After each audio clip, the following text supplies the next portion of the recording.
चलिए चैप्टर 3 आप अपना सिस्टम ऑन करके अपने सामने रख सकते हैं, मुझे कोई उससे आपत्ति नहीं है।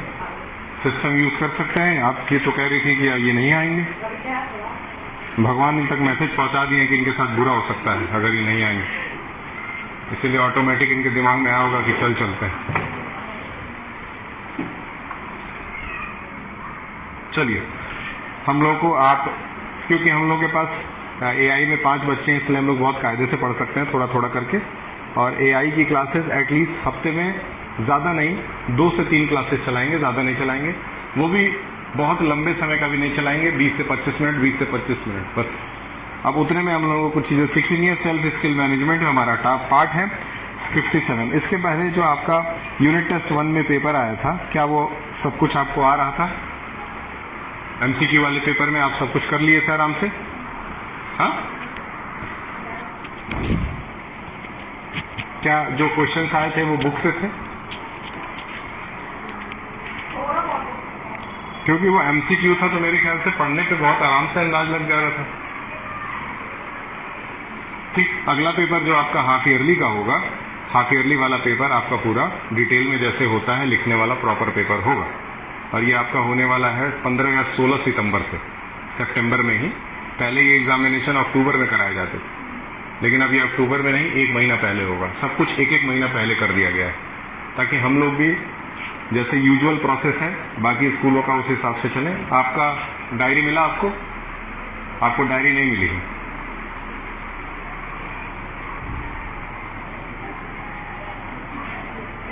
ये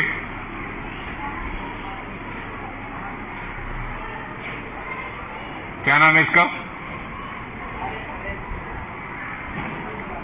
जरा जूही जी आई क्या? जूही मैम जरा बुलाई।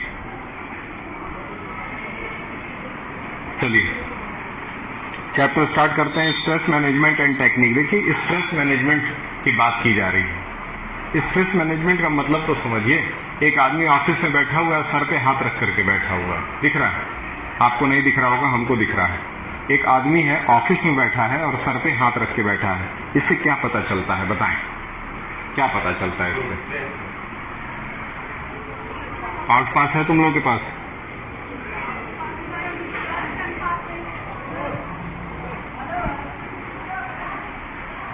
ठीक, स्ट्रेस मैनेजमेंट में क्या आता है?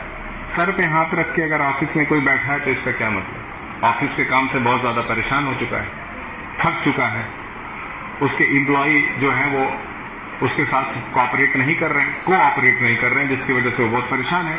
तो स्ट्रेस मैनेजमेंट कैसे किया जाए, कैसे अपने स्ट्रेस यानी कि तनाव को कम किया जाए, ये भी एक टेक्निक होता है। वही इस चैप्टर में हम लोग का। हाँ जूही जी, क्लास 10th की बच्ची है अंशिका, है ना?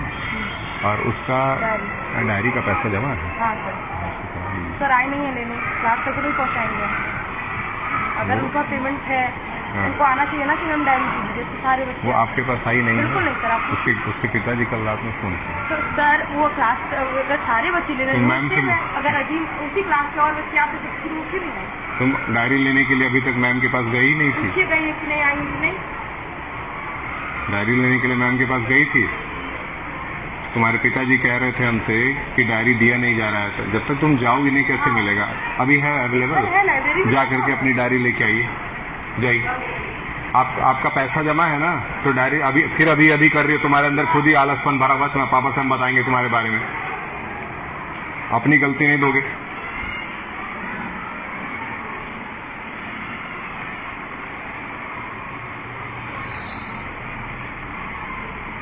परोस के खिला दिया जाए मुंह में लाके? इतना भी नहीं कर सकते हो कि अपनी डायरी जाके एटलीस्ट मांग सको? चलिए स्ट्रेस मैनेजमेंट में हम लोग अब सीखेंगे कि हम लोग तनाव को कैसे दूर कर सकते हैं, तनाव कैसे दूर किया जाए, स्ट्रेस कैसे दूर किया जाए, उसके लिए हम लोगों को क्या क्या करना है। सबसे पहले हम जानते हैं कि some factor that contribute to stress are. आखिर क्या क्या ऐसी चीजें होती हैं हमारे क्लास के अंदर, स्कूल के अंदर या फिर घर के अंदर, जिसकी वजह से हमारा दिमाग खराब होता है। सीधे सीधे तनाव का बात अगर बोला जाए तो स्ट्रेस छोड़िए, देसी लैंग्वेज में बात करें तो दिमाग खराब होता है ना? अब बताएं दिमाग क्यों खराब होता है? दिमाग क्यों खराब होता है बताएं? बहुत से रीजन हो सकते हैं। पहला रीजन यहां बताया गया है कि जब आपको कोई थ्रेट देता है, कैसे मिल गया तुमको डायरी तुरंत, जब ट्राई ही नहीं करोगी डायरी कैसे मिल जाएगा। ठीक है, some factor that contribute to stress are, पहला है थ्रेट। क्या है? थ्रेट। थ्रेट का मतलब जब आपको कोई परेशान करता है तो आप स्ट्रेस में आते हैं, है कि नहीं। दूसरा क्या है? तो दूसरा है तुम्हारा इरेशनल डिमांड्स, जब आपसे कोई गलत डिमांड करता है। जब आपके पास जेब में 10 रुपए, आपसे कोई 50 रुपए मांग रहा है, सर में दर्द उठेगा, दिमाग खराब होगा, उसी को स्ट्रेस कहा जाता है। तीसरा क्या है? अनरियलिस्टिक गोल्स, जब आप कुछ ऐसा गोल बना लेते हैं जीवन में जो आपको भी पता आप अचीव नहीं कर पाएंगे, है कि नहीं। चलिए आप कोई ऐसा गोल बना लीजिए दिमाग में जिसको आप अचीव नहीं कर पाएंगे। एक कोई गोल बताइए, ऐसा कोई गोल बताइए कि जो आपको खुद भी पता है कि आप अचीव नहीं कर पाएंगे। Tell me a kind of a goal that you itself know that you can't achieve. English का बेल। किसका बेल? इंग्लिश का। अभी तुम्हारे क्लास में एक सर पढ़ा रहे थे तो इसीलिए मैं वहां गया नहीं। अभी किसका क्लास है वहां पे? किसी का नहीं है। अभी किसी का क्लास नहीं है। तो अगर अभी किसी का क्लास नहीं है तो अभी 10th का यही चलेगा, ठीक है। कल से तुम लोगों का क्लास चलेगा, इन लोगों का 10th वालों का जो है 6th पीरियड में शिफ्ट कर देंगे, ठीक। तो अभी क्या करना है, अभी तुम लोगों को मैनेज करना क्लास, कोई बाहर ना घूमे, घूमता है नाम बताना, ठीक ठीक। इसके बाद है अनरियलिस्टिक गोल्स बना देना। बताएं, एक गोल बताइए, क्या नाम है आपका? क्या नाम है? जो तुम लोग क्लास में कर रहे थे वो कैमरे में आ रहा था, तो इसीलिए थोड़ा हिसाब से, अब तुमको पता है कि क्या कर रही थी और क्या आ रहा था। बताएं, कोई ऐसा गोल बता दो जो तुमको पता है कि तुम अचीव नहीं कर पाओगे, फिर भी बना ली हो। जस्ट लाइक कि बैठे जस्ट लाइक कि कोई बच्चा बोले कि मेरे पंख निकल जाएंगे तो मैं आसमान में उड़ूंगी, तो ये एक ऐसा गोल है जो अनरियलिस्टिक है। समझ में आया? इस तरह के अनरियलिस्टिक गोल जो है। फिर बैड एक्सपीरियंसेस। बैड एक्सपीरियंसेस का मतलब क्या हुआ? आपने कुछ बहुत बुरा अनुभव किया और उसकी वजह से आपका स्ट्रेस बढ़ गया। फिर है डिस्क्रिमिनेशन, आपके साथ भेदभाव किया गया, तब भी आपके साथ डिस्क्रिमिनेशन, स्ट्रेस बढ़ेगा। डेंजरस सिचुएशन, कोई खतरनाक सिचुएशन में भी आपके साथ स्ट्रेस होगा। फिर है सोसाइटल एंड पीयर प्रेशर, पूरे मोहल्ले वाले आपके पीछे पड़े, तब भी आपके ऊपर प्रेशर होगा।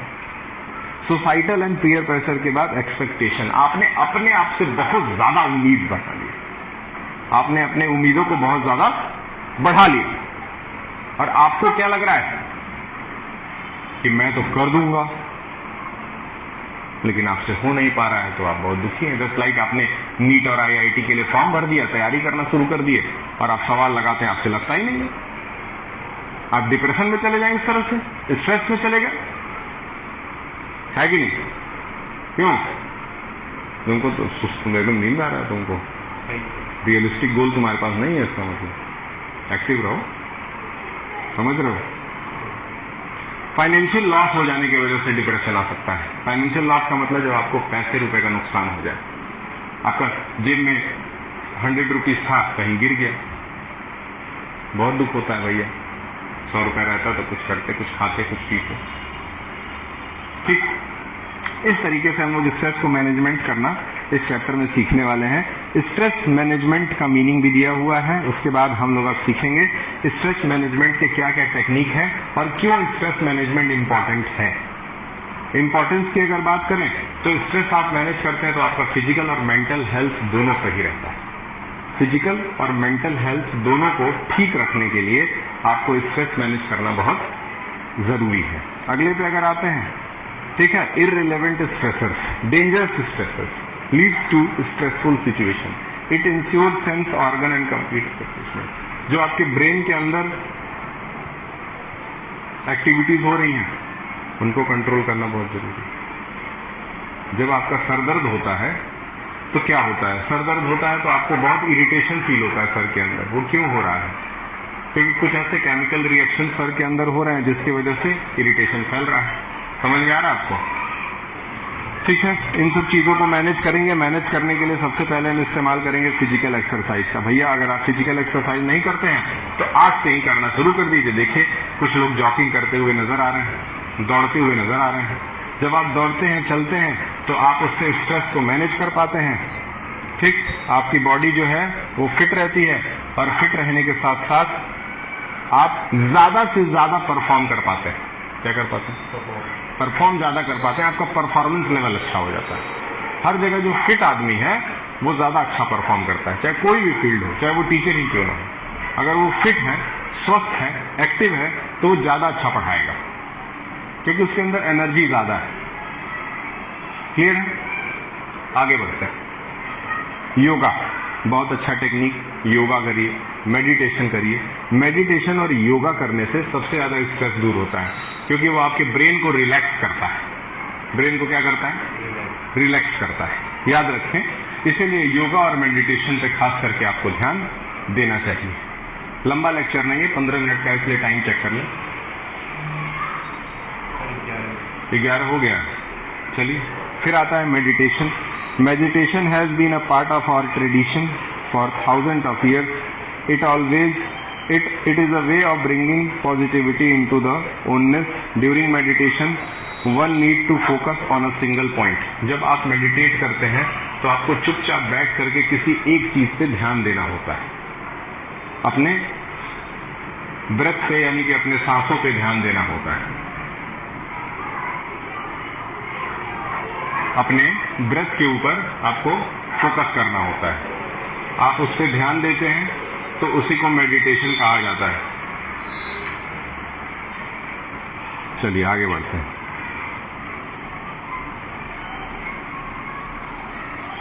Help in individual to focus on present, build up trait such as tolerance, creativity and imagination. जब आप मेडिटेट करते हैं तो आप ज्यादा अच्छा सोच पाते हैं, विचार कर पाते हैं।